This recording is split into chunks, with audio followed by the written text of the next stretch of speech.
महाराष्ट्र देशाच्या आर्थिक राजधानीचं आणि म्हणूनच महत्त्वाचं राज्य, 35 जिल्हे असलेले हे राज्य, औद्योगिक क्रांती, आंतरराष्ट्रीय बाजारपेठ, शेती, सामाजिक चळवळींची पार्श्वभूमी असलेल्या महाराष्ट्राचा वाहतूक हाच खरा कणा, रस्ते म्हणजेच राज्याच्या रक्तवाहिन्या. म्हणूनच महाराष्ट्र राज्य रस्ते विकास महामंडळाने काही ठोस पावलं उचलली. वांद्रे वरळी सागरी सेतू.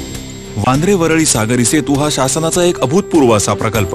तब्बल 1200 कोटी रुपये खर्चून 21 एप्रिल 2009 रोजी बांधून पूर्ण झालेला आणि 30 जून 2009 रोजी नागरिकांसाठी खुला झालेला हा सागरी सेतू मार्ग एक आंतरराष्ट्रीय आकर्षण ठरलाय. कॉन्क्रीटचे उंच स्तंभ आणि त्याला जोडून असलेल्या एकूण 424 मजबूत तारांची बांधणी हे या सेतूचं मुख्य आकर्षण.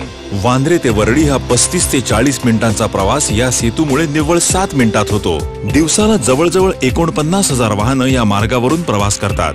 गर्दीच्या वेळी माहीम कॉजवेवर होणारी वाहतूक कोंडी टाळणं हा या सेतू बांधण्याचा मुख्य उद्देश होता.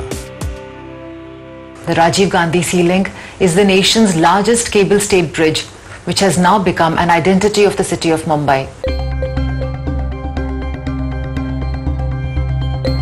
जे हॉस्पिटल आणि पलटण रोडला जोडणारा जे उड्डाण पूल हा रस्ते विकास महामंडळाचा एक ऐतिहासिक प्रकल्प. महामंडळाने इथे 2.4 किलोमीटर लांबीचा उड्डाण पूल बांधला आणि पलटण ते मध्य मुंबई असा प्रवास